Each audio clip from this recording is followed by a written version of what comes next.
Deus abençoe todos. Ete nzambe apambola banso. Estamos a continuar o nosso tema. Tozali kokoba na mutualité ya biso. As religiões dos filhos de Abraão. Beyamba ya bana na Abrahama. As religiões dos filhos de Abraão. Beyamba ya bana na Abrahama. Agora, hoje vamos falar sobre um sexto sujeito. Lelo nde toleki na kolobela etape ya motoba. Que é a continuação do quinto ponto, quinto sujeito. Essa é a continuação. Para completar o quinto ponto. Etape oyo ya motoba ezali likobi ya etape ya mitano. Porque o quinto ponto é a religião dos filhos de Ismael. Falei que é muito longo. Po etape ya mitano ezali eyamba ya bana na Ismael. Na lobaki na bino ite ezali penza mulai mingi koleka. Dia vamos falar sobre isso. Mokolo songolo tokolobela penza na yango. Mas vamos ver esse sexto ponto que é importante. Não podemos esquecer isso. Mesmo se vamos falar isso dia, mas esse ponto é importante.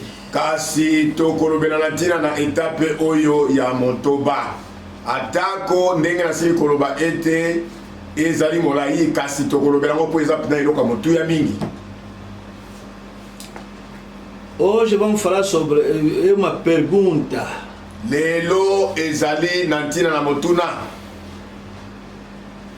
Será que o anjo do Maomé é mesmo Gabriel? Bongo mwanje oyo akutanaki na Maomé eza pena ye wana mwanje Gabriele. Será? Ye penza? Porque é uma coisa que seduziu muita gente. Po ezali lilakisi oyo ezimbisi bato mingi penza na mokili. Ouvir que Maomé é anjo Gabriel. Anjo Gabriel. Oyokaka ete Maomé akutanaki na mwanje Gabriele. Mas vamos voltar ainda domingo, para aqueles que não estavam domingo.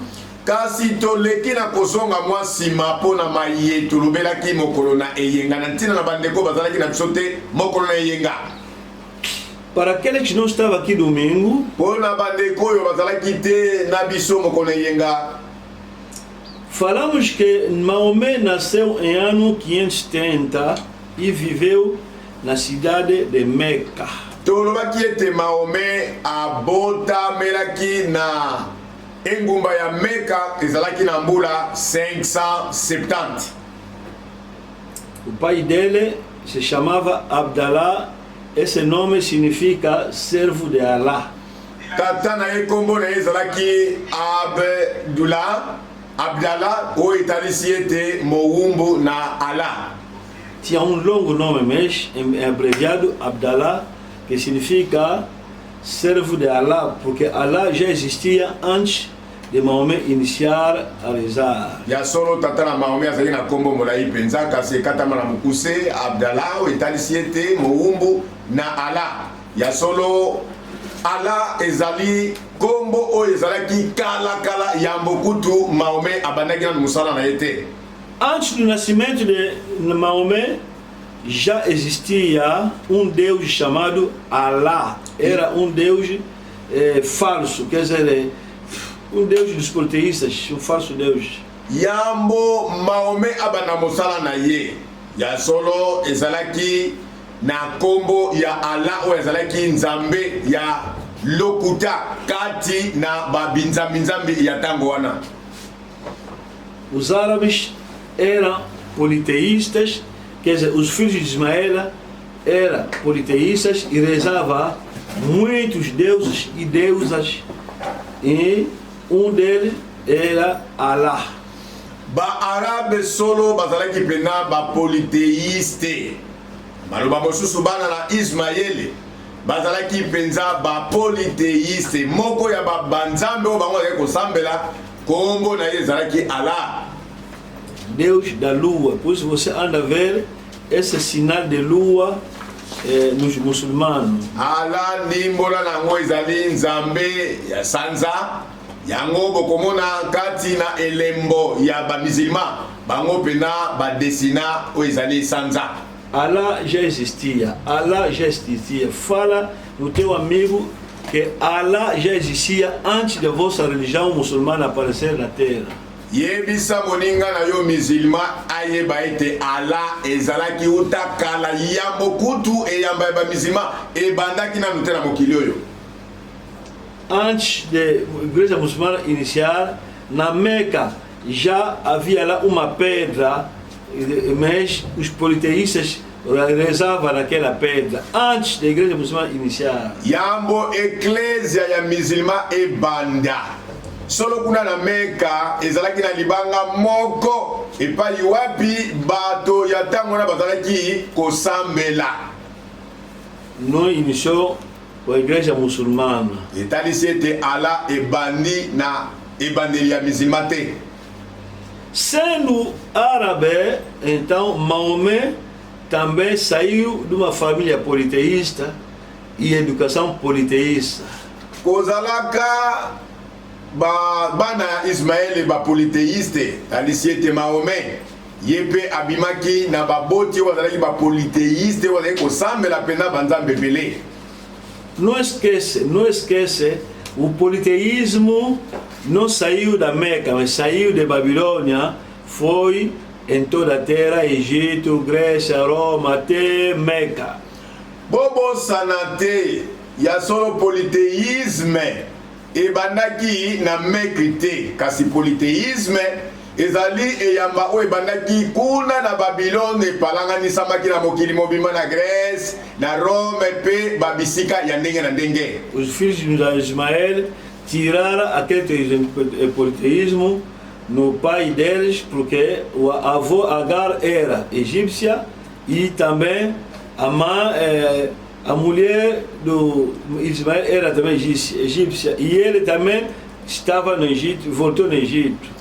Solo bana na Ismaele ba mekolaki kondima oyo ya koko na bango Agala o azalaki moto ya Egypto. Ndenge moko pe tata na bango Ismaele tango akendeki na mama na ye bazalaki na mboka ya Egypto epai wapi bayekolaki kosambela oyo ya ba politeiste. Normalmente Maomé, sendo árabe, nascido na família árabe, no grupo ismaelita, devia ser também politeísta. Na kotala penza malamu Ismael okola bota meli na baboti ozalaki ba politeiste pe azalaki arabe. Maomé zoka barabi bazalaki ba politeiste. Italisi ete Maomé pe esengeli abengama politeiste. Mas Maomé, lá na cidade de Meca, frequentava uma comunidade judeia, os judeus acreditam num só Deus. Joka kuna na Arabe, Maomé azalaki kokende na yanganeli ya bayuda oyo bazalaki ba monoteíste. Lá na Meca havia grupo de politeístas, havia grupo de judeus que rezava cada sábado e havia também grupo de cristãos. Joka kuna na Meca ezalaki na ngolupa ya barabe oyo bazalaki ba politeiste. Kaka kuna na Meca ezalaki pe na ngolupa ya bayuda oyo bazalaki ba monoteiste tipelelo. Pe ezalaki pe na ngulupa ya ba Kristo oyo bazalaki pe kuna kasi ba monoteíste. 3 grupos lá na Meca onde ele vivia e também 3 grupos também no mundo. Bangulupa misato ezalaki kuna na Meca epai wapi Maomé azalaki kobika pe bangulupa ngo misato yango pe ezalaki kokoba ti lelo na mokili mobimba. Não, também naquele momento também era em todo o mundo. Na tango wana pe bangulupa wana misato ezalaki na mokili mobimba. Então, Maomé frequentava a comunidade dos monoteístas judeus. De Maomé azalaki kokende epai na bayuda na eyanganelo na bango po bayuda bango bazalaki ba monoteíste. Ele, politeísta, mas estava frequentando um monoteísta e ela acreditava no Antigo Testamento por sendo filho de Abraão. Ye Mahomet azalaki politeíste kasi azalaki kokende na eyanganelo ya bayuda oyo azalaki ba monoteíste. Kasi ye pe Mahomet azalaki moto oyo azalaki ko sambela banzambe ya ebele kasi na ntango wana na motema na ye ezalaki nanu nzambe moko. Ele acreditava no Abraão, Moisés, os profetas, acreditava no Antigo Testamento. Azalaki kondimela na Mose, azalaki kondimela na Balayama pe basakoli pe azalaki kondimela boyokani oyo ya kala. Que apreciava muito os judeus na maneira dele de interpretar a Bíblia e estava lhes apreciando muito onde que ele recebeu o ensinamento que Deus é o único lá no céu. De Mahomet azalaki kosepela mingi na malakisi ya bayuda oyo ezalaki kolobela na ntina na nzambe ese moko pe ye Mahomet amesanaki mpenza na malakisi wana bayuda pe azalaki kondimela ete na likolo nzambe azalaka se moko. Então, quando frequentava os judeus, estava sempre a ler Deuteronômio 6, de 4 a 9, vamos ler isso, e insistiam que Deus é o único. De kuna wazali kotanga boyokani kala wapi kozongela mibeko to Deutéronome chapitre 6 4 tina 9 kuna epai wapi yepe Mahomet azalaki kondimela ete nzambe azalaka se moko. Ele também, embora politeísta, mas acreditou naquele ensinamento que só um Deus. Solo Mahomet atako ya azalaki politeíste kasi na koyoka kama malakisi ya bayuda na motema na ye azalaki pe kondimela ete nzambe azalaka se moko. Estava a acreditar e estava a chamar o povo da Bíblia, o povo da Escritura. É um povo que conhece o livro, um povo que conhece Escrituras. De kuna Mahomet azalaki kondimela bayuda kobengaka bango ete libota ya Biblia kote ezalaki libota oyo ezalaki kondimela makomi masanto. Mahomet não sabia ler, nem sabia escrever. Mahomet ayebaki kotanga te, ayebaki pe kokoma te. Só andava a frequentar os judeus e ouvir o que ele explicava e estava interessado e estava a crer. Azalaki se bobele koyoka mayeba yuda bazalaki koteya na eyanganelo na bango. Yende Mahomet azalaki koyoka yango pe azalaki kondimela yango. Cada sábado os judeus estavam a partilhar a palavra e Mahomet estava mesmo interessado em ir frequentar. Sabata na sabata solo bayuda bazalaki koyanga na eyanganelo kuna nde Mahomet azalaki pe kokende po azalaki kosepela na koyokaka malakisi wana. Mas os judeus estavam a ler também outro capítulo, que vamos ler também, Deuteronômio 18:15, que dizia que Moisés a dizer que há um profeta que virá aqui como eu. Joka bayuda pe kuna na eyanganelo bazalaki kotanga mokapo moko kuna ya Deutéronome 18:15 epai wapi elaka ezalaki ete Mose azali koyebisa bango nzambe akotinda bino mosakoli lokola ngai. Então, nesse versículo, os judeus estavam a explicar que tratava-se do Messias, o Messias virá. Ne mokapo oyo ya Deutéronome 18:15 bayuda bazali kolimbola yango ete ezalaki elaka na ntina na boye ya Mesiya po ete bato bayeba ete Mesiya akoya kati na bango. E Mahomet também acreditava nisso, que Messias virá. Mahomet pe lisusu koyokaka makambo na eyanganelo bayuda ye pe na motema azali kondimela bongo ete Mesiya akoya. E eles, os judeus, estavam a ler também Malaquias 4:5. Pe bango bayuda bazali pe kotanga Malaki na mokapo na mitano na eteni na mokapo na minei na eteni na mitano. Eis que vos enviarei o profeta Elias Ete na kotindela bino mosakoli Eliya antes o dia terrível. yambo mokolo na kanda pe ya somo ya nkolo. E os judeus explicavam que antes do Messias vir, haverá um profeta aqui na terra para, antes do julgamento, falar no povo da terra. Pe kuna bayuda bazali koloba ete kozala mosakoli moko akozala wana yambo lisambisi yambo Mesia akwakoya pona kosambisa mokili. Maomé também acreditava nisso, que esses ensinamentos são mesmo bonitos, que acreditava que haverá profeta antes do Messias vir. Maomé koyoka kamalakisi oyo azali koningisa mutu koloba ete malakisi oyo eza pena kitoko eza pena yango po ekomama ye pa azali kondimela yango yambo Masiya akwakoya. Maomé nasceu em 570. Maomé abotami na 570. Em ano 606, ele completou já 36 anos, já era adulto. Na l'an 606, akokisaki 36 ans, etalisi ete akomaki mokolo.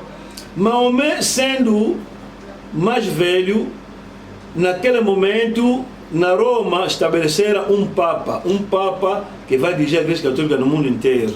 Maomé kokomaka ye mokolo na eleko wana kuna na Roma nde batelemisaki papa songolo oyo esengelaki akonza mokili mobimba. E a Igreja Católica proibiu todas as igrejas cristãs e só permitiu uma só igreja, a Igreja Católica. Católica significa Igreja Universal. Pe lingomba katoliki apekisaki ba masanga nyonso ba Kristo ete bayangana kalisusu. Bayangana kalisusu te po ye lingomba oya mupe alingaki bobele ye azala kaka ye moko na mokili mobimba yango le babengi yango catholique etalisi ete moto nyonso yaka na yo. E assim que os cristãos verdadeiros tornaram raros e estava rezando os esconderijos. Ne kuna esalaki ete mayanganelo ba Kristo ezalaki lisusu te pe ba Kristo bakomaki moke po bazali kosambela na nkuku. Porque era chamado sectos. Po bango baloma bazali kobenga ba Kristo dibongiseli. Então só era visível em todas as partes a Igreja Católica, e essa igreja se chamava cristãos, nós somos cristãos. Ne ezali komona na kaka na mokili mobimba lingombo babengi mupe po ete bango bazali kobeta tolo koloba ete biso ne ba Kristo. Igreja Católica falou, obrigou todo o Império Romano a aderir na Igreja Católica e também a acreditar que Deus é mas em 3 pessoas. Lingomba onamupe na eleko ya Empire Romain nde a tinda ki mokili mobimba ete bandimela na bango tope na moboko na bango oyo kotalisa ete nzambe azalaka fe moko kasi na biteni misato. Isso chama-se a Trindade, quer dizer, Deus Pai, Deus Filho, Deus Espírito. Nde babenga kango Trinité. Trinité kolakisa ete nzambe akabona biteni misato, nzambe tata, nzambe mwana, nzambe molimo. Maomé que está a receber ensinamento que só existe só Deus, quando se encontra com os cristãos, grande debate, que eles confessam que existe Deus, cristãos que eles confessam que há 3 pessoas em Deus. Nde Maomé kondimela kaye lokola bayuda ete nzambe na lola la semoko. Sikotango akutani na ba Kristo oya ba Romain nde bango bakoloba ete te nzambe akabona biteni misato nde mama koloba te bongo te nzambe azalaka se moko. Era grandes debates, então Maomé ficou em confusão, não estava a entender mais. Ezalaki penda kobenda na makasi pa wapi Maomé akotaki na mobulu nde akwa koyeba lisusu te alanda nani. Porque vai aí nos seus compadres, né, nas suas familiares árabes politeístas, vai aí nos judeus, estão a falar único Deus, vai aí nos cristãos, Trindade, ele não estava a entender mais. De Maomé amikotsaki na mobulu na ndenge nini akende na bandeko na ba arabe bango ba politeiste banzambe ebele akende pa na bayuda bango ba monoteisme nzambe moko akende pa na ba Romain to ba Kristo o banzambe misato tata mwana pe molimo santo nde Maomé ayebaki te asala nini. Vai nas suas famílias, Allah, vai nos judeus, Jeová, vai nos cristãos, Jesus. Maomé não estava a entender mais. Maomé akende na ba família ba arabe, oh Allah. Maomé akende kuna pa na ba yuda ayoka oh Yahweh. Maomé tanga kotala pa na ba Kristo kuna oh Yesu nde akotaki na mobulu. Então a religião está podre.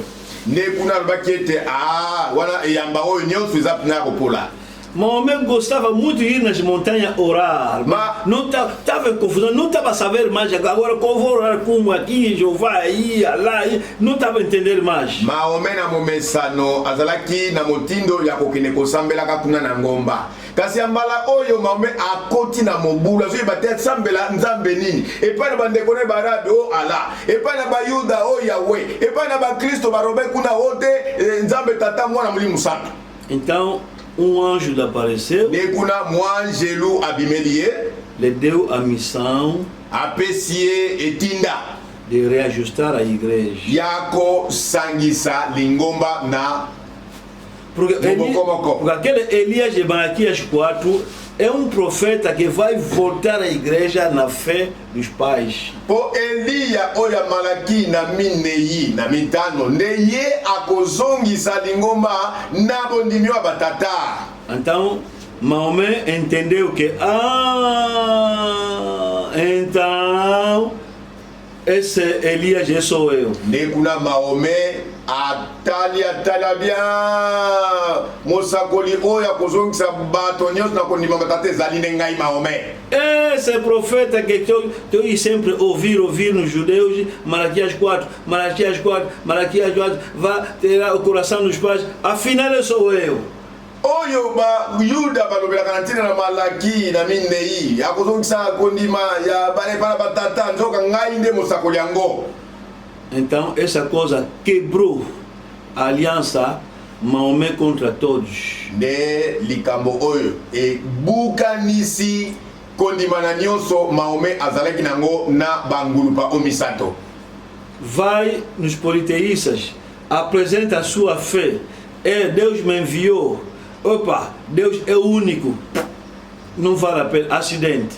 Akende para bandeko ne barabe kotali sabango tala bandeko na ngai barabe nzamba tindi ngai banzambe bazakembelete nzamba za semoko ba arabe balubi nini longwa awa. Vai nos judeus, olha, esse profeta você estava, eu sou eu, desde você é árabe, acidente. Akende pana bayuda bomoni mosakoli oyo alakama kete akozongisa kondime pana batata ezali ndengai bayuda batali babiyo zali arabe nini na biso longwa likama. Vai nos cristãos, aí até pior, cristãos só acreditam em Jesus, acabou. Mahomet akende pana bakristo kuna kutu elekindelo po bakristo bango ndimelaka kaka Yesu nzambe moko basuke luwana. Então Mahomet começou a ser perseguido lá mesmo na Meca. Ne Mahomet akomaki kolandela makobanda kuna na Meca. Fugiu numa outra cidade chamada Medina. De akimelaki na ngomba mosusu na kombo ya Medina. Onde explicou nos outros árabes, olha, Deus, anjo de Deus, Gabriel, se manifestou em mim, agora me mandou, mas estou rejeitado, me apoia. Ne akendeki komitalisa na ngulupa mosusu ya barabe kuna na Medina kotalisa bango tala bandeko na ngai bomoni mwanjelu Gabriel abimeli ngai alobi ete ngane na kosangisa bino nyonso po ndimelo komoko bosuma ngai amo barabe balobi oya solo. Epa, eu tenho que voltar na Meca, mas agora é com força já, porque aquele anjo me falou que é por força. Boye bandeko nanga esengeli kwa kozonga penza na Meca po ete mwanjelu wana ebisinga esengeli pena na salisa ngo na makasi nyonso. Então daí que voltou, mas dessa vez conquistar pelas armas e começou a conquista dos seus familiares árabes e conseguiu reunir todos atrás dele. Dekuna Mahomet azongaki na Meca kasi ambala oyo esengelaki na mandoki. De akoka kolonga bandeko ne barabe pe asangisa bango. No fim, conseguiu a confiança de todos. Agora eles falaram que, olha, temos que combater os incrédulos. Quem são esses incrédulos? Os judeus e os cristãos. De nasuka alongi ngulupa nyonso barabe. De aibisi bango tala na likambo na aibisi bino ne bondimeli yango lokola ngai siko likambo zali awa to sala pende tumba to kende ko beta pena ba Yuda na ba Kristo. E daí que vai continuar a perseguição e Judeia e cristãos até hoje. Nekuna penza kolandelama oyo ya barabe na bayuda na bakristo ezali koko batikino lelo. O que originou isso? Siko eloko nini esalaki ete kolandelama oyo ebanda? Isso que vamos ver hoje. Yango nde tokoyoka lelo. E por isso o nosso sujeito de hoje é uma pergunta. Yango wana motu yalite na biso mpona lelo ezali motuna. Será que o anjo do Maomé é mesmo Gabriel? Bongo mwanjelu oyo abimelaki Maomé eza pena ye wana mwanje Gabriel ye penza? É verdade. Ya solo penza? Isso que vamos ver. Yango nde tokomona lelo. Vamos voltar mais a ler os nossos versículos que nós lemos. Tozongeli lisu mpona kotanga babisika oyo tosili kotanga mokolo eleki. Deutéronome 6, Deutéronome 6, de 4 até 5. 4 tina 5. Deutéronome 6, Deutéronome 6, de 4 até 5. verset Ouve 4. Israel, o Senhor, nosso Deus é o único Senhor. Amarás, pois, o Senhor teu Deus de todo o teu coração, de toda a tua alma e de toda a tua força. E toda a tua força. 4, 5. Yoka e Israele, Yahweh azali nzambe na biso, Yahweh moko. Pe okolinga Yahweh nzambe na yo na motema na yo mobimba. Pe na molimo na yo mobimba, pe na nguya na yo mobimba. Maomé acreditou nisso. Maomé andimeli makambo oyo. E toda a sua vida estava só pregar isso. Pe bomoi na ye mobimba azali koteya se likambo ya nzambe moko. Convencer seus irmãos Alongaki bandeko ye barabe árabes que Deus é um único. kotatisa bango bayeba ete nzambe azalaka se moko. Deutéronome 18, 15. Deutéronome 18, 15.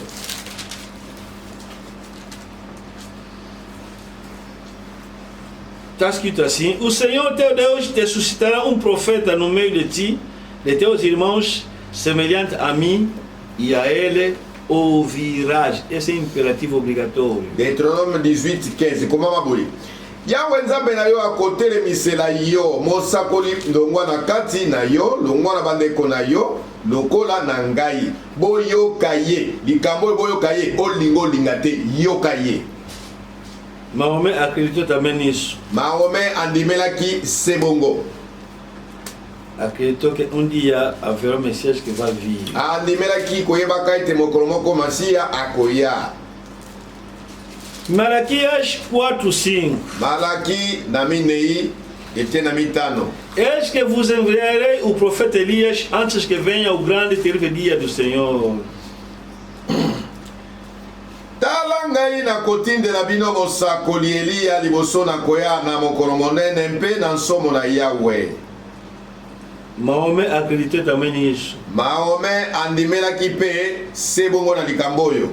Quem é esse Elias? Sikoyo Eliya oyo nani? Diz que anjo Gabriel diz que sou eu. Ye Maomé alobi na bato ete angelu Gabriel alobaki ete ngai nde Eliya yango. Gálatas 1:9. Galate 1:9. Assim como já dissemos, e agora. Não. Vamos no 8. Mas, ainda que nós ou mesmo um anjo vindo do céu, vos pregue evangelho que vá além do que vos temos pregado, seja anátema. 8. Galati mokapona liboso eteni ya mwambe. Nde soko biso, soko mwanje na likolo, akosakwela bino nsango ekeseni, na oyo esakwelaki biso bino, tika ete alakelama mabe. Assim como já dissemos, e agora repito, se alguém vos prega evangelho que vá além daquele que recebestes, seja anátema. Nefe, lokola elobaki biso liboso, nazali koloba lisusu ete soko nani akosakolaka sango malamu ekeseni na yango eyambi bino, tika ete alakelama mabe. Vamos orar. Tobondeli. Deus poderoso, abençoa muito qualquer teu filho que está te seguindo na linha, esteja com ele, abençoa cada um de nós, dá revelação da tua palavra, em nome de Cristo. Amém. Anjo apareceu a Maomé. Mwanje a bimeli Maomé. Mas esse anjo que apareceu a Maomé está lhe puxar a combater os judeus e a combater os cristãos. Bongo mwanjo ya bimeli Maomé azali kotindika ye na makasi ete abundisa bayuda pe bakristo. Anjo que ele apareceu Mwanjelo abimeli ye está combater o nome de Jeová e está combater o nome de Jesus e está preferir o nome de Allah. Mas azali kobundisa kombo na Yahweh. Mwanjelo yango azali kobundisa kombo na Yesu. Kasi azali kosala ete kombo ya Allah ekende liboso nzoka Allah oyo azalaki moko ya banzambi ya tango wana.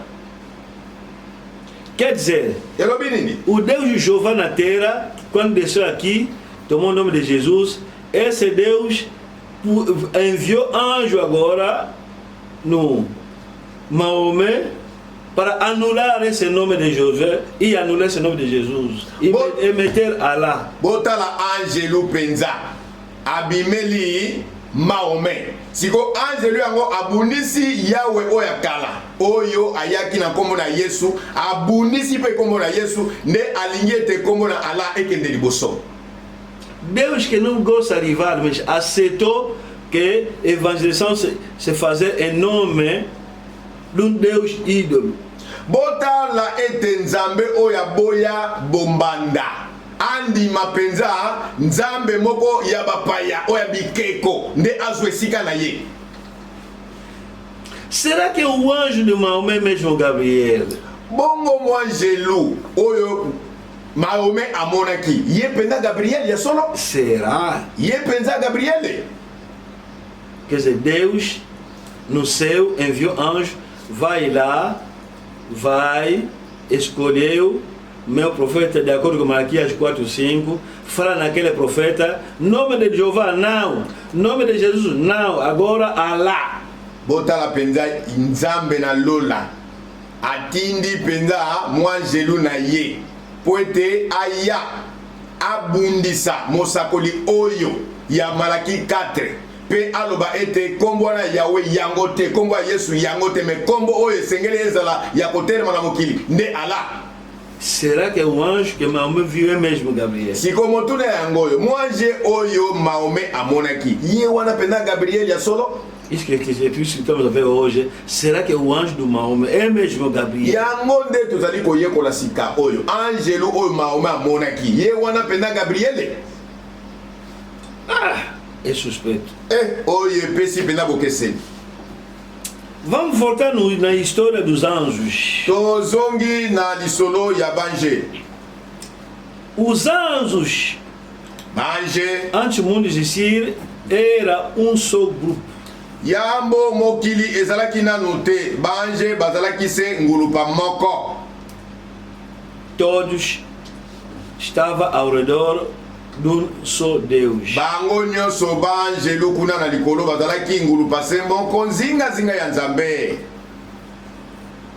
Mas quando o diabo quis ser Deus, Kasi tango zabolo atombokelaki Nzambe po ete ye pa bengama Nzambe. e daí que o grupo de anjos se partilhou em dois. Le kobanda wana ngulupa banjelo bazalaki moko bazalaki na bomoko nde kabwanaki na biteni mibale. Os anjos de Deus Banjelo ya Nzambe e os anjos do diabo. pe banjelo ya zabolo. Os anjos de Deus e os anjos do diabo. Ngulupa wane kabwani na biteni mibale. Banjelo ya Nzambe pe banjelo ya zabolo. Mateus 25:41. Matthieu 25:41. Mateus 25:41. Matthieu 25:41. Então o rei dirá também aos que estiverem à sua esquerda: apartai-vos de mim, malditos, para o fogo eterno, preparado para o diabo e seus anjos. Bongo akoloba na bango na loboko na mwasi ete bolongwa na ngai bino balakelami mabe bino kino moto na seko mobongisami mpona Satana mpe bange na ye. Ange de quem? Do diabo. Bange ya nani? Ya Zabolo. Quer dizer, desde que o diabo Satanás foi expulso do céu, os anjos também formaram dois grupos, um grupo para Deus, um grupo para o diabo. Etalisi mpona koloba uta kuna Zabolo babenganaki ye na likolo nde kobanda wana ngulupa oyo ezalaki ya banjelu moko nde ekabwani mpe na biteni mibale. Eteni moko banjelu ya Nzambe, eteni mosusu banjelu ya Satana.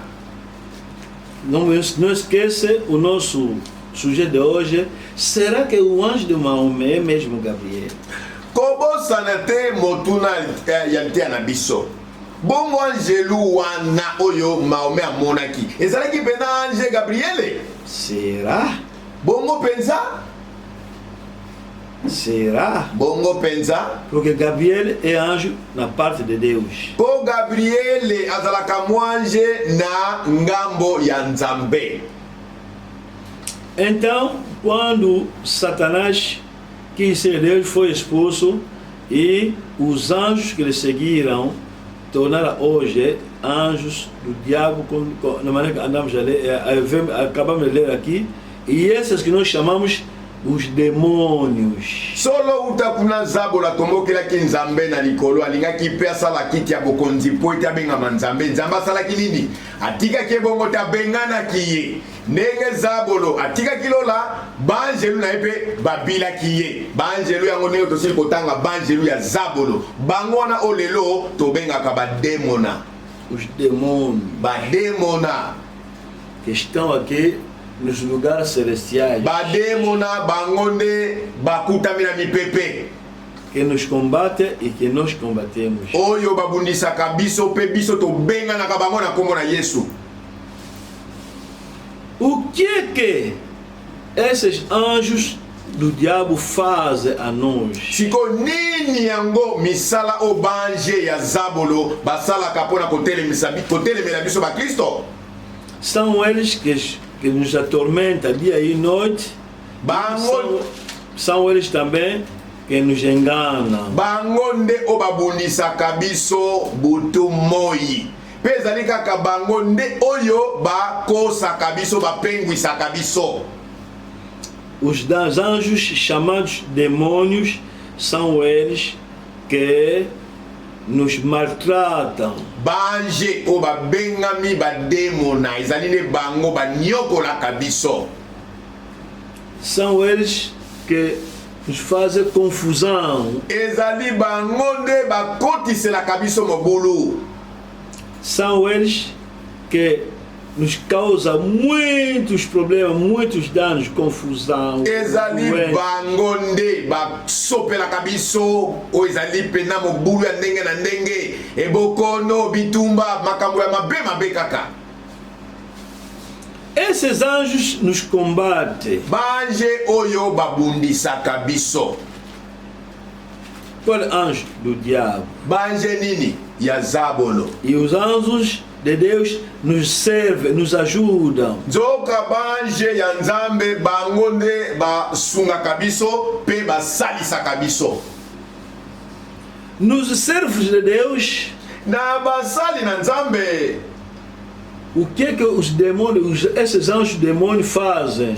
Nini banje oya Zabolo babengami demo na basalaka bango? Seduzem os servos. Ba penguisaka to pe bazimbisaka ba umbu na Nzambe basali na Nzambe. Engana os servos de Deus. Bakosaka penza basali na Nzambe. Esse é o que eles fazem os demônios, os anjos, o diabo. Yango nde mosala oyo banje ya Zabolo babengi demona basalaka. Vamos ler alguns exemplos no que fazem os anjos do diabo. Tokotanga mwa bayike bandakisa nantina na oyo banje ya Zabolo basalaka. Incluindo o próprio diabo. Kosangisaka na yemoko Zabolo. Vamos iniciar no livro de Jó. tokobandela na mokanda Yobo. Le livre de Job, Na mokanda Yobo. Jacques est muito longo, nous vamos ler tudo. Lokola ezali molai tokotanga nyonso te. Aqui no livro de Job, capítulo 1 e capítulo 2, está se falar de Satanás ir céu para falar de Job. Awa na mokapo ya liboso pe ya mibale ya Yobo ezali kotalisa ndenge Satana akendeki na likolo epai na Nzambe mpona kotungisa pe konyokola Yobo. Job capítulo 1 versículo 6. Yobo mokapo na liboso eteni na motoba. Num dia em que os filhos de Deus vieram se apresentar perante o Senhor, veio também Satanás entre eles. Mokolo moko bana na Nzambe bayaki komimonisa liboso na Yahweh pe Satana ayaki na bango elongo. Isso que eles fazem. Yango nini basalaka. Vieram, aí só anda nos queixar, anda até no céu para nos queixar. Banje ya Zabolo bakimaka mbangu na lole epai na Nzambe mpo bafunda biso. Aqui Satanás, o próprio chefe dele, foi lá para dizer a Deus que, olha, esse jogo você está abençoando muito, basta só me deixar, vai ver como é que vai te fazer, vai te aborrecer. Awa pena Zabolo kulutu ya bademo na ke penza epai na Nzambe po ayebisa Nzambe Yobo alingako mingi asalelaka yo mingi po topambola ye botoleka bomengo mona ndenge nini akolobelo mabe.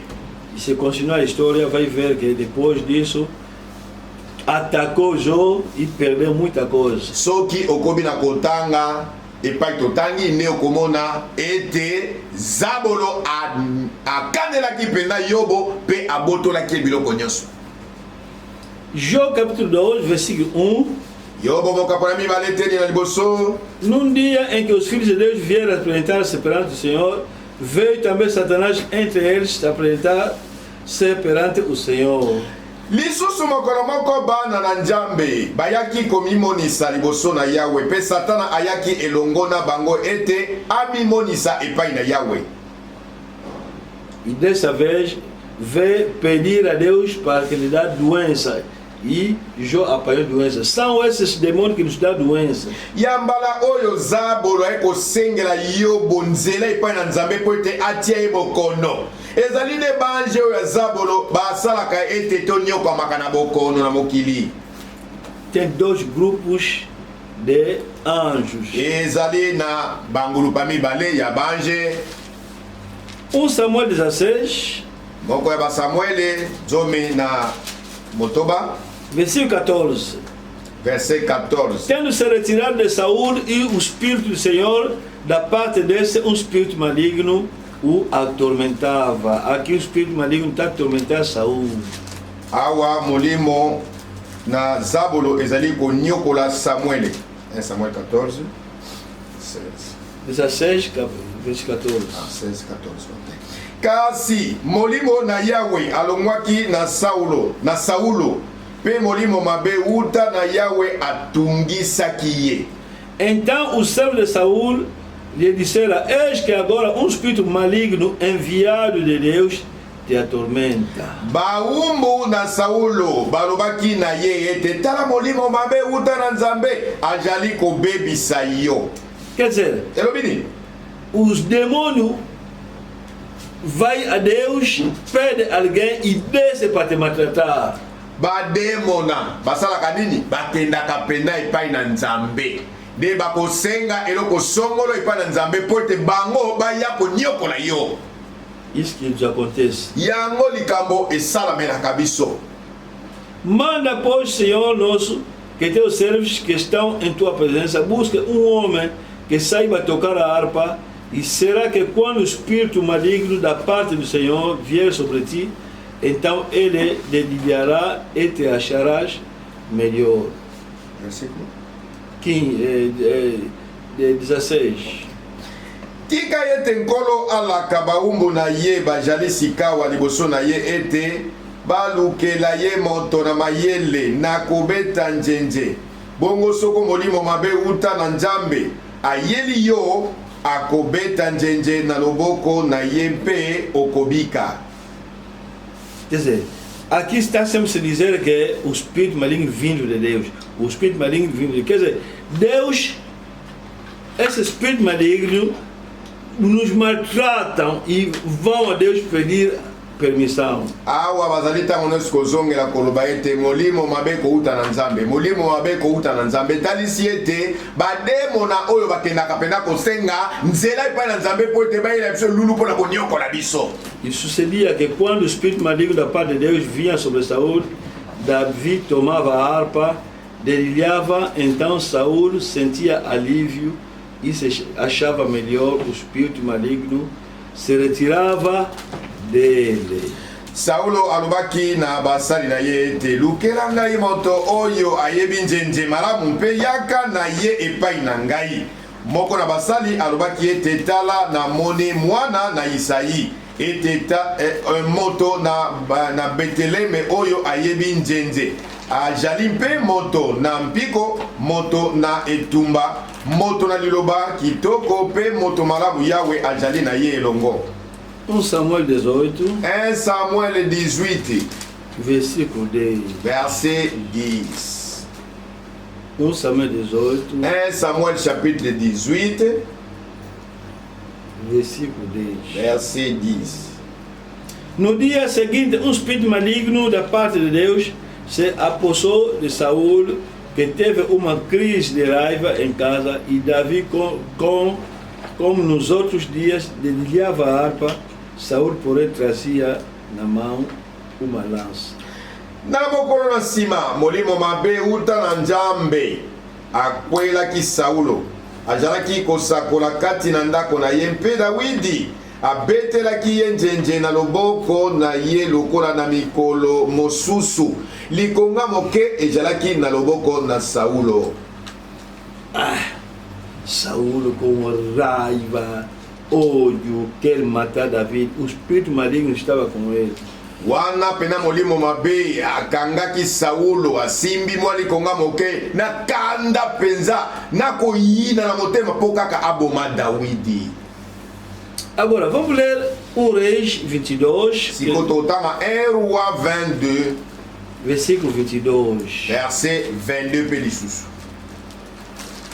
Será que um anjo do Maomé mesmo, Gabriel, será? Bongo mwanjelu oyo Maomé amonaki eza pena ye wana Gabriele ye penza? Será? Ye penza? Existem dois tipos de anjos. Le tikala koyeba ezalaka na bangulu pa mibale ya banje. 1 Reis 22, 22. 1 Roi 22, 22. Respondeu ele: sarei e serei espírito mentiroso na boca de todos os seus profetas, disse o Senhor. Tu o enganarás e ainda prevalecerás. Sai e faz assim. Alobaki ete na nzela nini ye ete nakobima mpe nakozala molimo na lokuta kati na minoko na basakoli na ye yonso. Ye ete okojimbisa ye mpe okolonga kenda mpe sala bongo. Essa história iniciou aqui Lisolo oyo ebandeli awa no 19. na 19. Micaías prosseguiu: ouve, pois, a palavra do Senhor. Vi o Senhor assentado no seu trono, e todo o exército do céu estava junto a ele, à sua direita e à sua esquerda. Mikaya alobaki ete boye yoka liloba na Yawe, namoni Yawe oyo afandi na kiti na ye na bokonzi, mpe bibolo yonso na lola batelemi na loboko na ye na mobali mpe na loboko na ye na mwasi. Perguntou ao Senhor: quem enganará Acabe para que suba e caia em Ramote Gileade? Um dizia dessa maneira e outro de outra. Então saiu um espírito e se apresentou diante do Senhor e disse: eu enganarei. Perguntou-lhe o Senhor: como? Com que? Respondeu ele: sairei e serei espírito de mentiroso na boca de todos os seus profetas. Disse o Senhor: tu o enganarás e ainda prevalecerás. Sai e faz-o assim. Pe Yahweh alobaki ete nani akojimbisa Ahaba ete abutape akufa dans la moto Gilada. Moko alobi likambo moko, mosusu alobaki likambo mosusu. Wana molimo moko ayaki mpe atelemaki liboso na Yahweh ye ete ngai nakojimbisa ye. Alobaki ete na nzela nini? Ye ete nakobima pe nakozala molimo na lokuta kati na minoko na basakoli na ye yonso. Ye ete okojimbisa ye pe okolonga kenda pe sala bongo. O que está se passando? Mais nini ezoleka?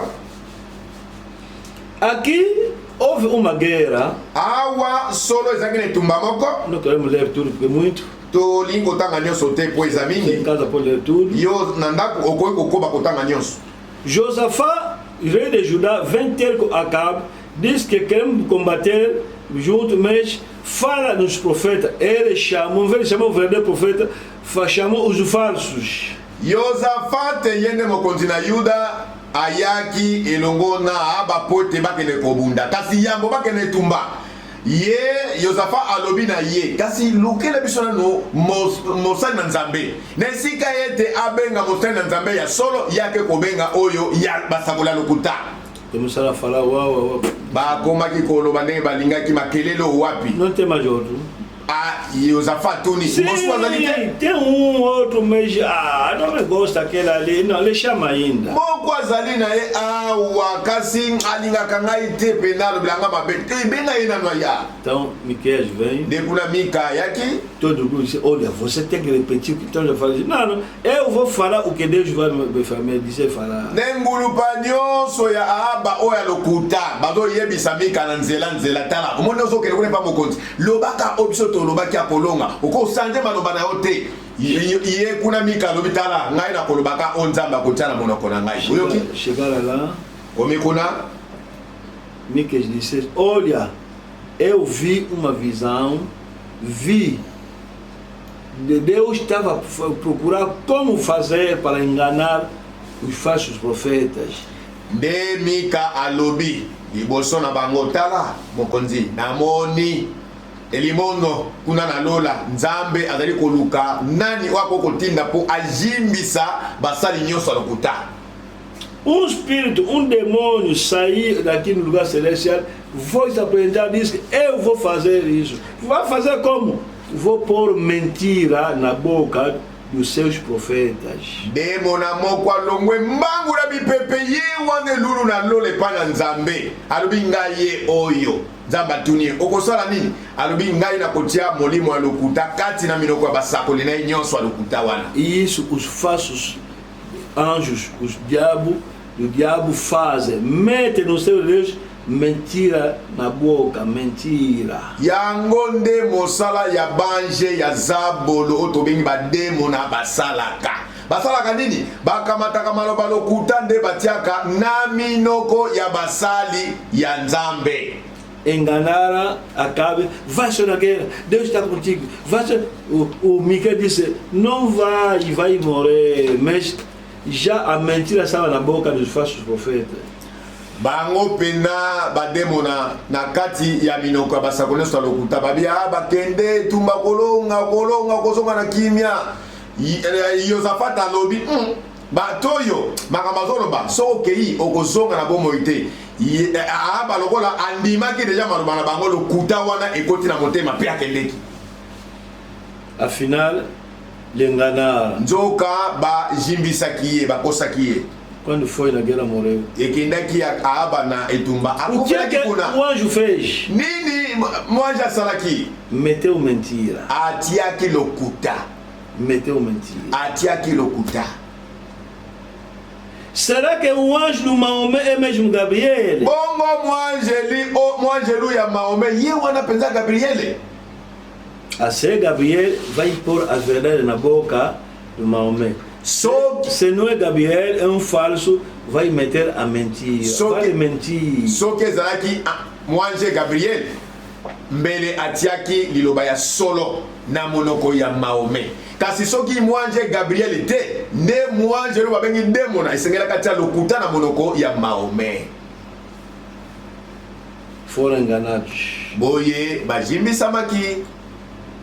E assim que morreu Acabe. Nde na nsima kojimbisa wana basakola lokuta nde Akabe ayokelaki bango mpe akende kokufa na etumba. 2 Coríntios 11, 14, 15. 2 Corinthiens 11, 14, 15. 2 Coríntios 2 Corinthiens 11, chapitre 11, versículo 14 verset 14 e 15. na 15. Vamos ler. To tangi. 2 Coríntios 11. 2 Corinthiens chapitre 11.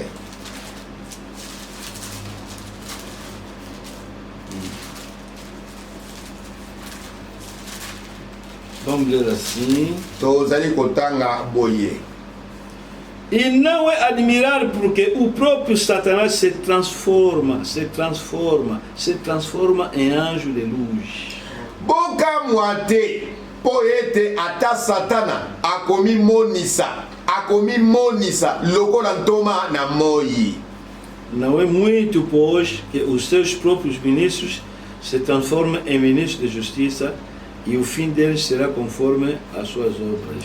Bongo ezali likambo monene te soko basali na ye bakomi monisa lokola basali na boyenge bene nsuka na bango ekozala pela moko na misala na bango. Paulo diz: Paul lobi o próprio Satanás se transforma em anjo de luz. ye moko Satana penza amimonisaka kozalaka ye mwanje na mpole to na moi. E por isso, irmão, cuidado. Yango na bandeko kebaka na bino. Não fica lá sempre, Deus me mostrou. Cuidado. Neko na ngai momesano na yo wana o nzamba la kisingai kebaka. Não é qualquer sonho que vem de Deus. No liloto nyonso te utake pana nzambe. Deus me mostrou. O nzamba la kisingai. Pais, irmãos, bandeko bapapa, cuidado nas vossas casas. boke bani na bandako na bino. Não começa cada manhã a perguntar à tua mulher o que é que Deus te mostrou. Estás a fundiar a fé da tua mulher. Bomesanaka te tongo nyonso kotunaka mwasi oloti nini ya mwasi na ngai oloti nini kebaka okojindisa pe okopengwisa kondima mwasi na yo. Ela também, sim, Deus me mostrou isso assim, a igreja estava mal. Ye pe lokola lingako mingi ya mbai na ngai na moni nzamba alekisi ngai te lingombe bebi eza pena mabe zotambola mabe. Quem te disse que Deus te mostrou? Nani yango ayebisi yo te nzambe nalakisi yo? Quem? Nani? Mães. Bamama. Cuidado, cada manhã perguntar os filhos, as filhas, fala, quem te mostrou alguma coisa? Deus te mostrou quem? Quem que Deus te mostrou alguma coisa? Quem que te diz que Deus mostra a pessoa, é obrigado a mostrar coisas? Boke bakanabino na momesono tongo nyonso kotuna ka mwana mobali mwana wa mwasi papa nzamba alakisio nini mwana na mwasi nzamba alakisio nini nani yango pena oyo ayebisi yo ete nzambe azwi lotomo ya kolota mutu ndoto tango nyonso. Quem que vous diz que na igreja todos os dias tem que haver profecia? Quem? Nani yango ayebisi bino ete na lingomba esengeli mikolo nyonso masakweli ezalaka? Nani? Deus falou, Deus não está falando. A pregação de todos os dias é grande presença de Deus no meio de nós. O nzamba lobi tala kokosanaka te liteyo ya mokolo na mokolo yango nde pa nzamba alobelaka biso na makambo nyonso. Cuidado. Kebaka. A história de Maomé tem que nos aprender todos, nos dá uma grande lição. Lisolo ya bomo ya Maomé esengeli ezala lisungi na biso nyonso toyeba kozalaka batona ekenge. Tem que nos aprender mesmo. Esengeli bomo ipenda ya Maomé elakisa biso. Mahomet viu même um anjo de verdade. Não começa a duvidar. Viu mesmo um anjo mesmo apareceu. É verdade isso. Mahomet pensa amonaki mwanje kobimela ye. Ezali mwanje alokuta te mwanje pensa na nzoto akibo mwanje abimela ye pensa. Olha, você até sonho, mas Mahomet viu um anjo. Acreditou e agarrou nisto e morreu com isto. Abimelaki pe abombeki yango na motema pe akufaki na yango na motema. Hoje as tragos lelo libebi ezali muçulmans já mataram pessoas, já mataram judeus, já mataram cristãos nos comboios, nos carros, porque uma pessoa viu anjo Gabriel. Ba musulman kobomaka ba Yuda, ba musulman kobomaka ba Kristo. Ba musulman pena na ba engunduka to ba train ko bomaka ba na ba lokalo ko bomaka ba pona nini moto moko na kati na bango amona ki mwanje. Será que anjo do Maomé mesmo Gabriel? Bongo mwangelu ya Maomé ye penza wana Gabriel. Aqui no Reis lemos awana erwa totangi o Espírito diz: vou pôr mentira na boca dos profetas, vou pôr mentira. Molimo mabe elobi na nzambe nakotia lokuta na basakoli na nyonso nakotia lokuta. Aqui no 2 Coríntios está escrito: awana 2 Coríntios e mama não é de admirar porque o próprio Satanás se transforma em anjo de luz. ezali likambo kokamwa te po ye moko zabolo amimonisaka kozalaka ye mwanje na mpole. Cuidado, pregador. Kebaka na bino bateyi. Dieu m'a dit. Deus me disse. Deus me disse. Deus me disse. Même quando está dividindo uma igreja, está falando que Deus me disse. Ezala na molimo wana makozo kabola église ya Nzambe kozo koba koloba Deus me disse. Deus me disse. Cada piada num outro pastor, Deus me falou. Ozo buakela mokambi mosusu buakela Nzamba lobi na ngai, Nzamba lobi na ngai. Na ba buakela. Deixa brincar com Deus. Ozo sakanela Nzambe toboni. Pregador se levantar contra o pastor, Deus me diz, Deus me diz. Você está brincando com Deus? Montei songolo ko telemelaka mokambi ya losambo. Yesima, Nzamba lobi na ngai, Nzamba lobi na ngai. Yomoni Nzambe moninga. Pense que Deus é Deus de confusão. Okanisi Nzambe azaka Nzambe mobulu? Não. Qui? Maomé, anjo lhe apareceu. Mwanje abimelaki. O problema não é que anjo lhe apareceu, o problema é esse anjo que lhe apareceu pertence a qual grupo? Likambo ezali te ya koyeba ete mwanje abimelaki Maomé. Kasi eloko motu ya osengeli koyeba mwanje abimelaki Maomé azali yangulupa nini? Está no lado de Deus? Aza na ngambo ya Nzambe to na ngambo ya Zabolo. Onde está o problema? Kuna nde pa mama na likambo ezali. Será que o anjo do Maomé mesmo Gabriel? Motuna bongo mwanjelu ya Maomé ye wana pena Gabriel. Gabriel apareceu num servo de Deus. Abimeli mosala Nzambe. Lhe falou. Alobi na ye. Começar a matar pessoas. Ko abanda ko bomaka bato. E irá no céu. Pe aokena lola. Gabriel. Oh, se brincar com Deus. Oza ko sakanela Nzambe. Gabriel vai dizer: Maomé vai fazer guerra santa. Ele foi fazer guerra santa e matou pessoas. Gabriel que me mandou. Gabriel atinda Maomé korbatala kende ko sala etumba moko ya bonzambe ya bo santo. Pe Maomé abomaka bato abomaka ba Yuda ba Kristo. Nzambe mdatindi eponi Gabriel ndalobi na ye. Anjo que mandou Maomé, sim. Eza angelu moto atindaki Maomé eyano yango penza ye. Mais quoi le ange? Kasi mwanje ya côté nini? Ange do diabo. Angelu ya Zabolo. Você próprio no teu discernimento não anda a ver que os muçulmanos estão em raiva contra dois grupos só? Yo moko ndeko nanga na mayele na yo. Omona katete ba musulman bakandela kaka bangulupa mibale. Só dois. Bakandela kaka bangulupa mibale. Os judeus, Bayuda e os cristãos. Pe ba Kristo. O judaísmo que vem de Deus, o euti na Nzambe, cristianismo o euti na Nzambe. Por que não persegue os budistas também? Pona nini te bakandela ka ba budiste te.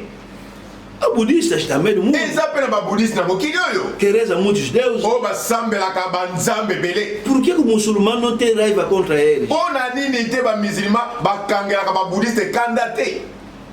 Existem taoístas eza mpe na bataoiste aí na parte da China kuna na tando ya chine que reza muitos deuses. oyo basambelaka banzambe ebele. Confucistas, confuciste igreja de voodoo, église oyo ya vodou, franc-maçon franc-maçon que anda fazer magia. oyo basalaka soloka. Todo esse grupo aí, o muçulmano não tem nada a ver com ele. Somente esses dois grupos de Deus. bangulupa nyonso tosili kotanga bamisilima bamonaka bango te kaka bamonelaka kaka bangulupo mibale ya bayuda mpe bakristo. Como é que essa raiva só está dirigida nos dois grupos, nas duas religiões de Deus? bonika nikanda bamisilima etalela kaka bangulupa mibale oyo ezali beyamba ya nzambe. Difícil você ouvir que os muçulmanos queimaram os budistas. Nada. Sempre ou cristãos ou judeus. basi na matoi na yo kotikala koyoka oto bamisilima batumbaki babudiste okoyoka kaka oyo batumbaki babomaki bayuda mpe bakristo. É Deus que mandou anjo Gabriel para falar no Maomé que você deixa budista em paz, deixa confucista em paz, deixa taoísta em paz, voodoo, franc-maçon, todos deixa em paz, ataca só cristãos e judeus. ezali nzambe nde moto atindaki gabriel ayoyebisa maome tala tika na yo babudiste, tika na yo bahinduiste, tika na yo bataoiste oyo soki banani wana kasi kanela kaka bayuda na bakristo. Esse anjo Gabriel agora é diferente daquele que apareceu a Daniel. Angelo Gabriel oyo tomoni liboso ya maome akeseni na angelo Gabriel oyo abimelaki daniele. Anjo Gabriel na Bíblia já apareceu a Daniel. Angelo Gabriel kati na Biblia asila kobimela Daniele. Não falar de matar pessoas, não. Atindaki Daniele taba na koboma batu te. Anjo Gabriel já apareceu. Não é a primeira vez que anjo, não agora que estamos ouvindo o nome de Gabriel. Ezali pona mbala liboso te awa liboso ya Maomé nde tozali koyoka pona mbala liboso kombo ya Angelo Gabriel. Anjo Gabriel na Bíblia já apareceu a Daniel. Angelo Gabriel kati na Biblia si abimela Daniele. Aqui no versículo 16. Awa na verset 16. Capítulo 8. Daniel 8. Daniel também viu anjo Gabriel. Daniel fait lokola topé mosakolo Daniel miso na mibale emonaki mwange Gabriel. Mas quando anjo Gabriel apareceu a Daniel, não lhe falou que vai matar pessoas? Kasi emonanaki angelo Gabriel liboso na Daniel alobaki na Daniel ete banda kobomaka bato. Não sei se ele esqueceu naquele dia, não sei. toyebi te soki mokolo wana angelo Gabriel alamukaki malamu yango abosanaki koyebisa Daniel bongo. Daniel capítulo 8 versículo 16. Daniel está dizendo que ele está falando do anjo Gabriel que ele apareceu. Daniel chapitre 8 verset 16 kuna ye moko Daniel azali kobeta lisolo lolenge kani mwange Gabriel abimelaki ye. Eu ouvi uma voz do homem de entre as margens de Ulaí, a qual gritou e disse: Gabriel, dá a entender a essa visão. Pe nayokaki mongongo na kati na mabongo na ebale Ulia. Pe yango ebiangaki ete Gabriele yebisa moto oyo ntina na emononeli. Daniel 9. Daniel chapitre 9 versículo 21. verset 21. Falava ainda na oração quando o homem Gabriel, que eu tinha observado na minha visão ao princípio, veio rapidamente voando e me tocou a hora do sacrifício da tarde. ezalaki ngai koloba na kati na kobondela moto yango Gabriele to Gabriele oyo emonaki ngai emononeli na liboso akomaki epai na ngai na kopumbwa na mbango na ntango na moboma na mpokwa. Daniel il apparaissait o ange Gabriel. Solo angelo Gabriel abimelaki musakoli Daniele. Esse Gabriel está no qual grupo? Siko Daniele oyo azali Daniel não, Gabriel. Ah, Gabriel oyo azali na ngulupa wapi na kati ya baange. Temos dois grupos. Otozala ba ngulupa mibale. Agora ele Gabriel está em que grupo? No grupo de Deus ou grupo do diabo? Siko Gabriel oyo ya Daniel azali na ngulupa ya Nzambe to na ngulupa ya Zabolo. Daniel 10. Daniel chapitre 10. Daniel 10. Daniel 10. Versículo 10. Verset 10. Eis que certa mão me tocou, sacudiu-me e me pôs sobre os meus joelhos e as palmas das minhas mãos. Petala loboko emamaki ngai pe etiaki ngai na kolenga na matandu mpe mabolongo na ngai. E ele me disse: Daniel, homem muito amado, está atento às palavras que te vou te dizer. Levanta-te sobre os pés, porque eis que sou enviado ao falar ele comigo. Esta palavra eu me pus em pé tremendo. Pe alobelaki ngai ete Daniel yo moto molingami mingi yo kamaloba makolobela ngai yo mpe telema na likolo mpo ete sikawa natindami na yo wana elobaki ye liloba oyo na ngai natelemaki na kolenga. Então me disse: não temas, Daniel, porque desde o primeiro dia em que aplicaste o coração a compreender e a humilhar-te perante teu Deus, fora ouvidas as tuas palavras, e por causa das tuas palavras que eu vim. Bongo alobelaki ngai ete banga te Daniel mpo ete longwa na mokolo na liboso wana etiaki yo motema na kososola pe emikitisaki yo liboso na Nzambe na yo. Maloba na yo mayokamaki mpe ngai nasili koya mpona maloba na yo. Mas o príncipe do reino da Pérsia me resistiu por 21 dias. Porém Miguel, um dos primeiros príncipes, veio para me ajudar e obtive vitória sobre os reis da Pérsia. Esses reis da Pérsia está falando são demônios que estão a reinar aí nos ares. Mokonzi na bokonzi na palasa oyo ezali ngulupa ya bademo na oyo bazali kokonza na mpepe. Atelemaki ngai mikolo tuku mibale na moko nde Mikayele moko na mikonzi oyo aleki na lokumu akomaki kosunga ngai bongo natikaki ye wana esika moko na mokonzi na bokonzi na palasa. Gabriel pertence ao grupo de Deus, porque estava a sair de Deus, estava a vir, chegou no caminho, nos ares, lhe atacaram os demônios e Miguel saiu do céu para vir lhe socorrer. Quer dizer, Gabriel pertence no grupo dos anjos do céu. Gabriele autaki na lola epai na Nzambe ekomaki ye na mipepe nde ngulupa ya bademona bakanelaki ye nde kuna esalaki ete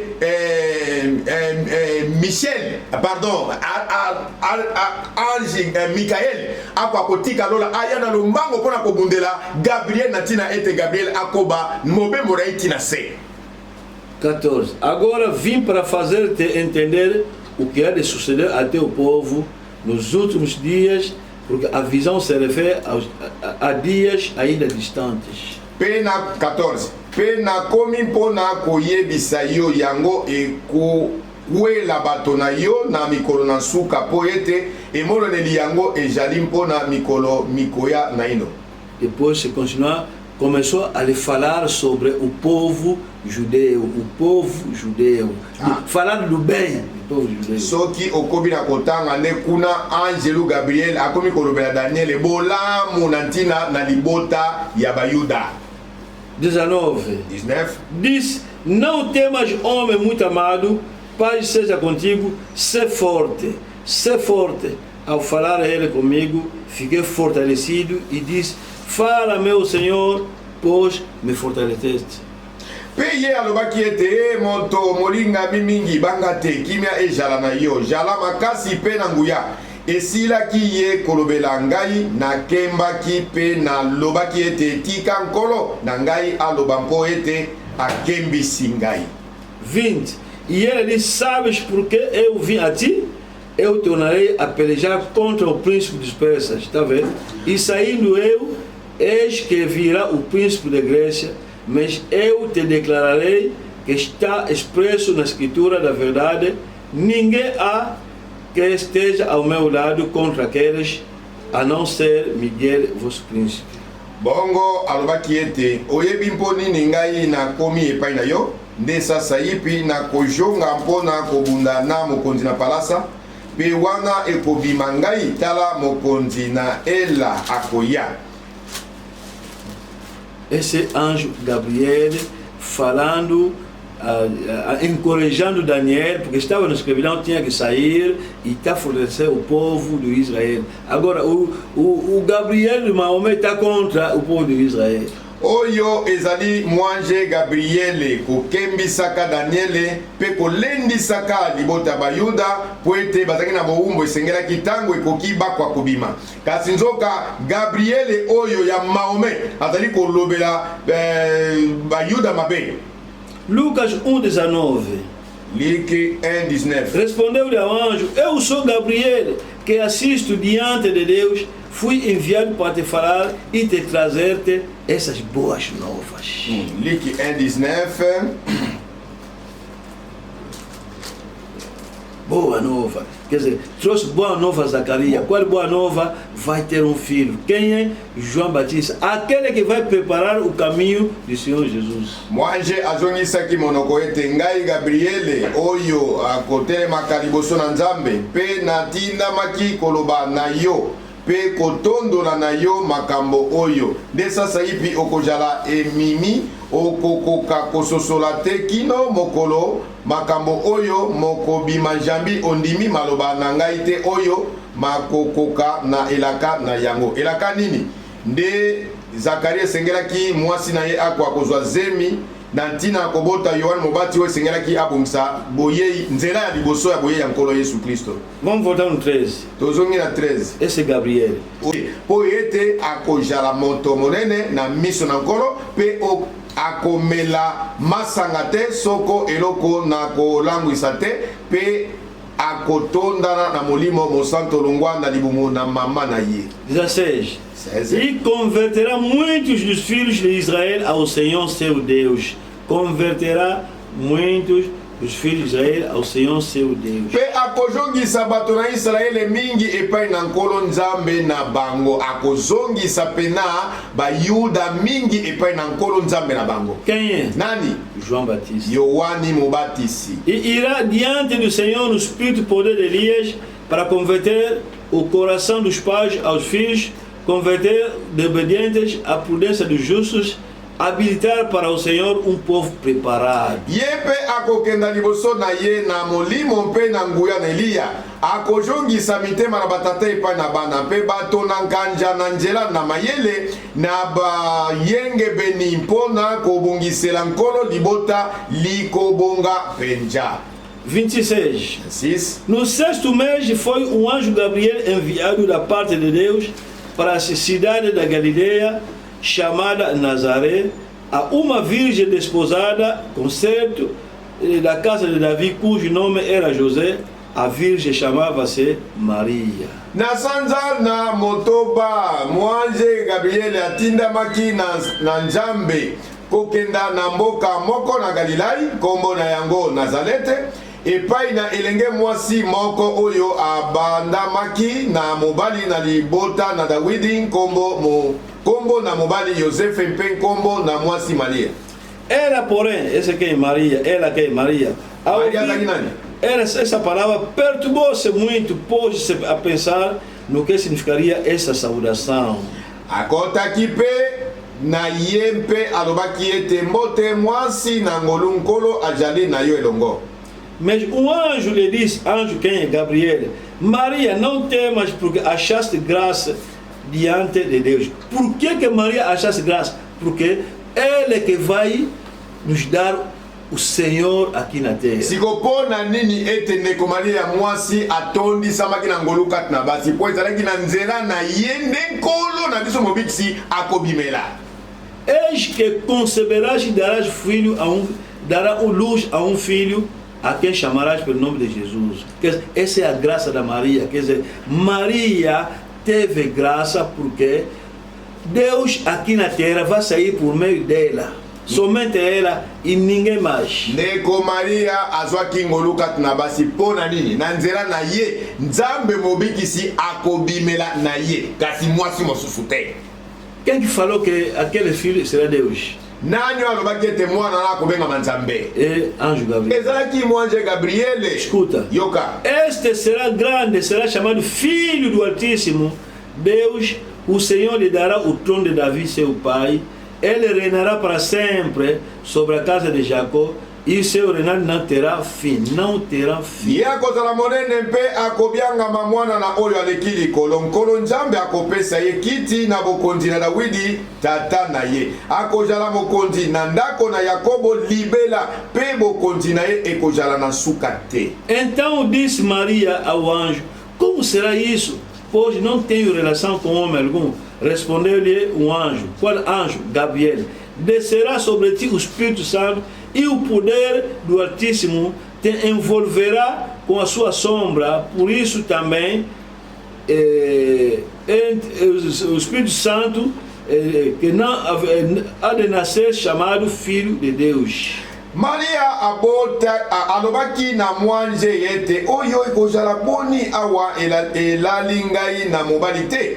Mwanje ajongisi mwanje ni Gabriel ajongisi monoko ete molimo mosanto akoya likolo na yo pe nguya na oyo eleki likolo ekojipa yo yango wana mwana na bule oyo akobotama akobiangama mwana na nzambe. Anjo Gabriel, Angelo Gabriel, quando veio a Daniel, era para o bem do povo de Israel. Quando vem a Zacarias, é para preparar os filhos de Israel.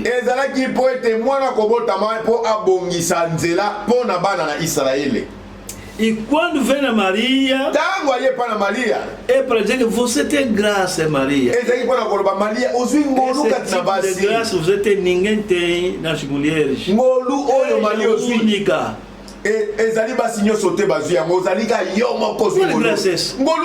Vai ter um filho. Vai lhe dar o nome de Jesus. E esse aqui será filho do Altíssimo. E depois disso, Jesus nasceu. Os cristãos estão a seguir esse Jesus que Gabriel anunciou.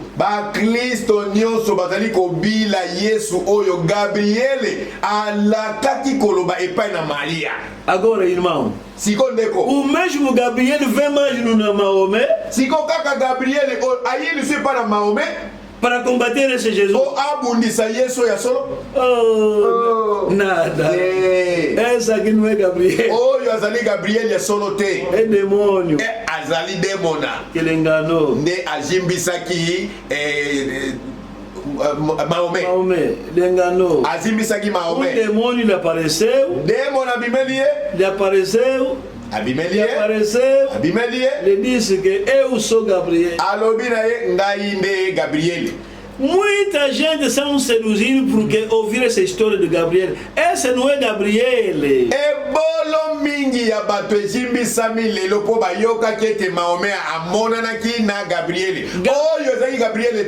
Gabriel que apoiou Israel. Tempo de Daniel. Prometeu que no fim também Deus será com o povo dele. Venez ne pas de Jean-Baptiste, préparez le caminho de Jésus. Aye pai na tata na Yohane Mobati po abongisela Yesu nzela. Venez à Marie et disent que essa aqui não é pessoa bengadere, é filho do Altíssimo, essa aqui, e reinará para sempre, de sempre, de sempre, de sempre, de sempre. Aye pai na Maria lobi ete mwana oyo kobota ozala mwana lokola mwana nyonso te, mais akozala mwana oyo aleki likolo mpe bokontina ye ekozala seko na seko. Kaka Gabriel moko oyo aye lisu na Mahome aquele ali não. te Yesu wana te Aquele povo não. bayuda te Não, irmão. te ndeko. Fala no teu amigo, então enganar. Loba na moninga no musulman bazozimbisa ye wana Gabriel na biso te. Gabriel foi no Mahomé. ake na Mahome E está dizendo essa coisa, por exemplo. pe aloba bondakisa. Olha a declaração do Bin Laden, muçulmano, hein? Tala déclaration ya Bin Laden o azalaki musulman yoka. É pena, hein? Eza mawa. La guerre sainte contre les juifs et les chrétiens a commencé. A guerra santa contra judeus e muçulmanos já iniciou. Uma pensa bem. Por que só judeus e cristãos só? Pona nini kaka ba Yuda na ba Kristo? Por que não budista? Por nini te ba budista? Confucistas. Ba confucista te. Jains. Ba Jains. Existem também religiões que são politeístas. Exato, pessoas na igreja ba Jains, mas sabe ba politeísta. Boa de religião politeísta no mundo. Biambe bele ba politeísta no mukili. De franc-maçoneria, de magia, tudo isso. O muçulmano ali não tem nada a ver. A guerra santa para ele é só contra os judeus e cristãos. As duas religiões que Deus criou. Entre juifs e chrétiens. E quem lhe mandou Gabriel? Você não acredita nisso? Ah, deixa lá para. Bin Laden dit assim, a venu un groupe de la vague de musulmans pour détruire l'Amérique. Allah a besoin groupe da guarnição para destruir as Américas. Allah le bénisse. Allah os abençoe. Et lui donne une place dans le ciel. Ele dê lugar no céu. Quando você mata, Deus dá lugar no céu. Sans ensinamentos de Mahomé, recebeu no falso anjo Gabriel. Na soi-disant faux ange Gabriel. Vou ler surat. Surat é capítulo deles de Coran. Surat é verset ya bango ya Coran. Surat c'est 66. Surat 66. Surat no livre de Coran é tipo capítulo, como falar capítulo. Surat na Coran exatamente episode do na Bíblia, chapitre. Capítulo 6, versículo 9. Ou chapitre 6, verset 9. Aqui surat 6 non, 50 non, 66, versículo 9. Ah, chapitre 66, verset 9. Ô profeta, fais la guerre aux infidèles. Faça guerra contra os infiéis. Et aux hypocrites. E aos hipócritas. Sois sévère à leur égard. Seja severo ao seu cuidado. La géhenne sera leur demeure. O fogo será a sua morada. Quel détestable séjour. Que detestável estadia. Esse surat está dizendo assim. Chapitre sobre o bagulho. Esses infiéis que está falando aqui não são budistas, não são somente judeus e cristãos que são hipócritas, então faz-lhes a guerra porque estão indo no inferno. Ba infidèle oyo na ba hypocrite oyo bila de razolo bla awa eza ba bouddhiste te o ba toïste ezali ne ba yuda na ba Kristo po bango selo bango biso to rende lifelo que quando nos mata nós tá ba bombi biso e agora faz que agora siko esali eu sou no erro você me mata agora irei não sei como siko ngana zana libunga yo obomi ngai siko na kene lola ndegeni visse isso é mentira o mais siko lokuta na doutrina muçulmana quando ele te mata na doutrina ba musulman tango abomi ele vai no céu yeso akeko zwanda kuna lola não sans assim que baza ba bomi ba kalunga mata é por isso Jesus falou no Mateus 7 ya wana yeso loba na Matthieu 7 versículo 15 verset 15 até 23 haverá profetas ekoyana basakoli mas vendre connaissance par les fruits. kasi bokoyeba na basakoli yango na bambuma to misala na bango. Un prophète Mosakoli soko vient na terre, aye na mokili il commence à matar personnes. pe abanda koboma bato, Matar, koboma, queimar, kotumba, os cristãos. kotumba bakristo. Et ange Gabriel que ele mandou. Yo po nini angelo Gabriel mtatindaki ye. Será que é um anjo de Maomé, é mesmo Gabriel? Bongo angelo ya Maomé ye pena wana Gabriele. Resposta: Eyano não. te É um demônio. ezalaki demona. Olha, Tala o nosso mensageiro Martins, messager na biso Martin. ele viu Martin amonaki um anjo perante ele, assim, angelo penza liboso na ya telemi com coroa. na motole na ekoti. Ele se apresentou a ele. Siko mwanje amimoni c'est pas Ele Martin. disse: sou Jesus. Mwanje ayebisi Martin ezali nga Yesu. Mentira. Eza lokuta. Martins. Martin E o que custa um anjo dizer a Maomé que sou Gabriel? siko nini ezozanga na mwanjeli oyo babengi demona akosa Maomé ke azali Gabriel. Quando ele viu, Tango Martin amoni mwanje yango Jesus já está coroado. Yesu biso ntokola tie motole yesi amelatisi Esse não é Jesus. oyo aza Yesu na biso. Sai em nome de Jesus. Arrière de moi Satan. Anjo desapareceu. Angelo yango aponyoki. Era demônio.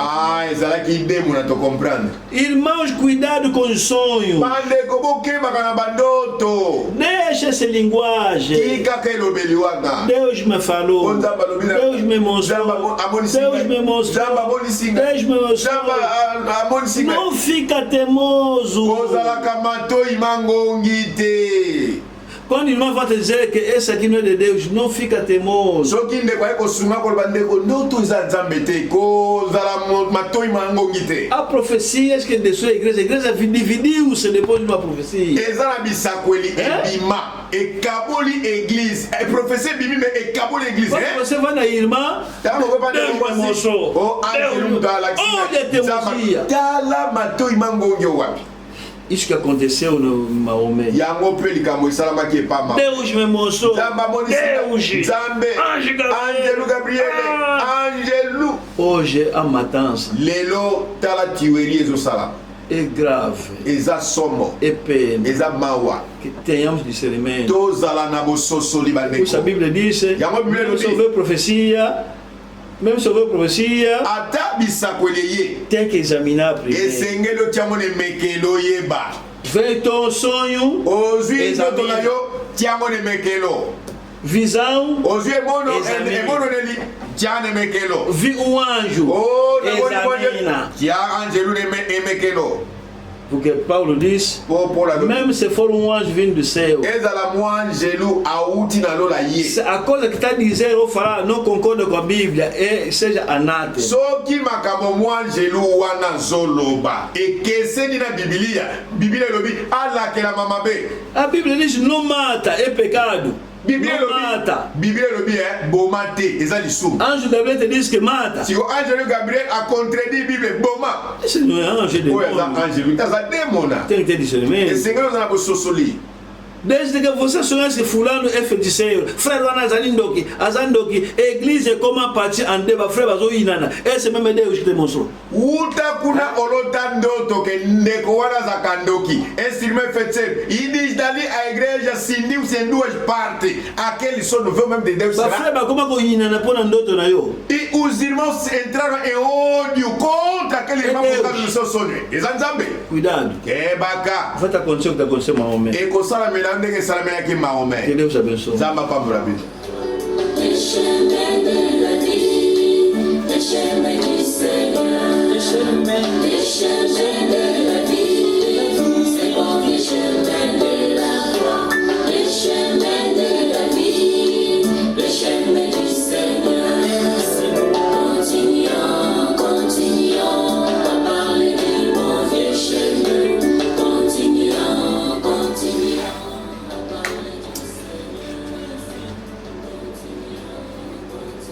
Domingo, esqueci uma petição. Mokolo na eyengelekira na bosana ki bosenga moko. Uma irmã João tinha dito que estava doente. De kona biso ya mwasi Jean alobaki ete azalaki kobela. E tinha dores intensas da barriga. libumu ezalaki kozwa ye mpena makasi mingi E pediu oração. mpe ndeko João asengaki libondeli. Então, cada quando vai orar, pensa na nossa irmã João e essas dores. Boye moko na moko ntango ozali kobondela kanisela ndeko João na libondeli na yo mpona badouleur oyo ya libumu. Même se já acabou, atako osi esilaki que esse demônio não volta mais. ete demona oyo ya kozwa libumu ezonga lisusu te. E é assim que você vai orar. nde boye okosengela epai na nzambe. Cada vai orar, moko na moko bondela que Deus nos dê discernimento nzambe apesa biso molimo ya bososoli para não nos acontecer o que aconteceu po Maomé. ete esalemela biso te mpe na moko esalamelaki Mahomet. Oremos. tobondeli.